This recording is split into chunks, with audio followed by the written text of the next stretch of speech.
बिस्मिल्लाहिर्रहमानिर्रहीम। अस्सलाम वालेकुम। आज हम सरसों का साग पंजाब की सौगात बना रहे हैं।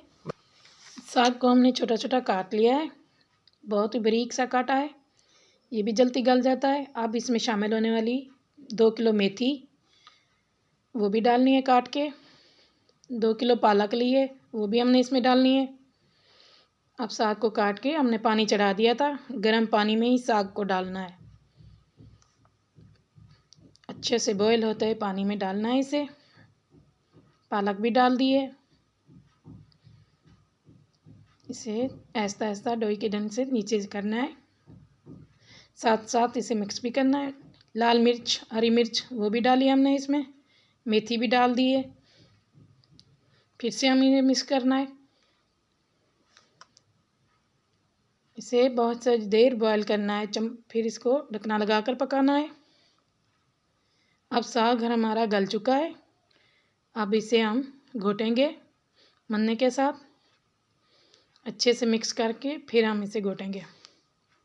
अब हम इसे घोटा लगा रहे हैं, हाथ के मारने से बहुत ही अच्छा और मज़ेदार सा बनता है। अब बन चुका है। अब हम इसका तड़का तैयार कर रहे हैं। हमने घोट लिया है। अब हम साग बना रहे हैं। 1 चम्मच लाल मिर्च, आधा चम्मच नमक, आधा चम्मच हल्दी, 5 हरी मिर्चें, लहसुन अदरक का पेस्ट, 2 छोटे साइज़ के प्याज, 3 से 4 टमाटर। इससे बहुत ही अच्छा और जायकेदार तैयार होता है साग।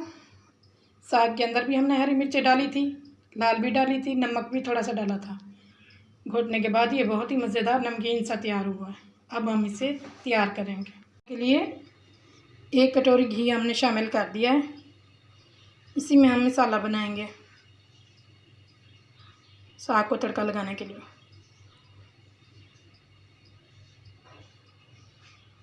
घी हमारा गर्म हो चुका है। सबसे पहले हम इसमें जो प्याज काटे थे 2 वो डालेंगे।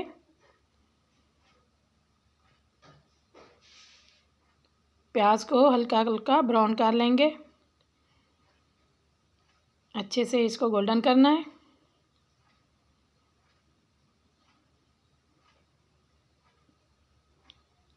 थोड़े से गोल्डन हो जाएंगे, फिर हम इसमें लहसुन ऐड करेंगे। प्याज हमारे गोल्डन हो चुके हैं। अब हम इसमें लहसुन अदरक का पेस्ट डाल रहे हैं। इसे भी अच्छे से भूनना है।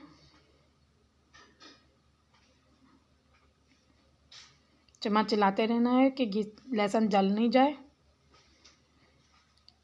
अब हम इसमें टमाटर शामिल करेंगे। जो 4 टमाटर हमने काटे थे वो डाल दिए। इसे भी भूनना है जब तक टमाटर सॉफ्ट नहीं हो जाते।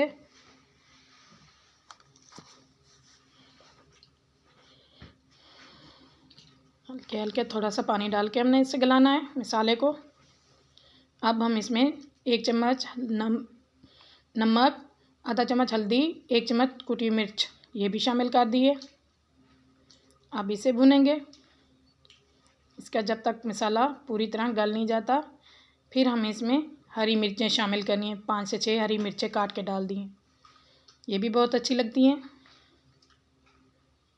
बिल्कुल सॉफ्ट होने जाएंगे टमाटर, गल जाना चाहिए मसाला। अब हमारा मसाला गल चुका है। इसमें अब साग शामिल करेंगे तड़का लगाने के लिए। भूनते भूनते तक जब तक भून नहीं जाता। अब हम इसमें साग शामिल कर चुके हैं और भी करेंगे। पूरा का पूरा डाल देना है जो हमने बॉल बनाया है, घोटा हुआ। और बहुत ही मज़ेदार खुशबूदार साग है ये, मज़े का बनता है। चिकन में भी पकता है, गोश्त में भी पकता है। हमने इसे टमाटर, प्याज और अदरक लहसुन के पेस्ट में पकाया है, ये भी बहुत अच्छा लगता है। अब इसे भूनते हैं जब तक इसका पानी खुश्क नहीं हो जाता। चम्मच हिलाते रहेंगे। बचा हुआ भी और डाल दिया हमने। अच्छे से पकाना है इसे, थोड़ा थोड़ा करके डाला है, शामिल किया है। मिक्स भी करते हैं।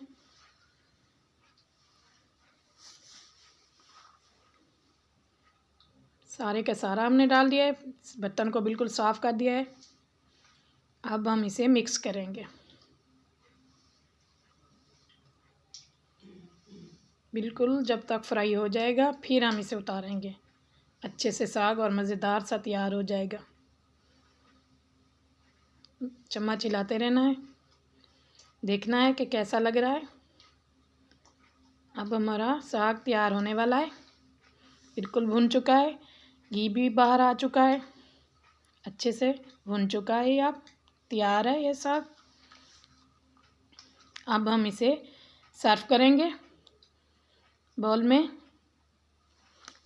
में डाल दिया है, बहुत ही अच्छा मज़ेदार सा तैयार हुआ है। अब हम चावल की रोटी बना रहे हैं। आटा हमने गूंद लिया था, अब हम इसकी रोटी बना रहे हैं कटोरी के साथ। आहिस्ता आहिस्ता हाथ से बढ़ानी है, बहुत ही अच्छी और मज़ेदार साग के साथ लगती है।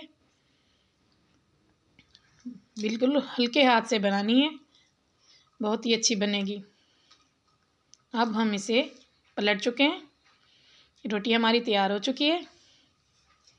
अब हम इसकी साइड चेंज करेंगे।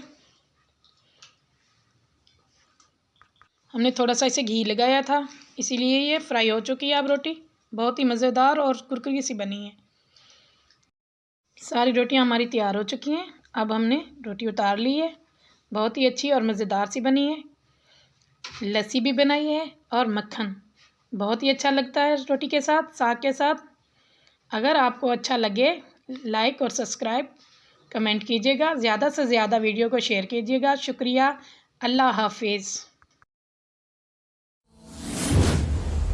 Subscribe to my channel.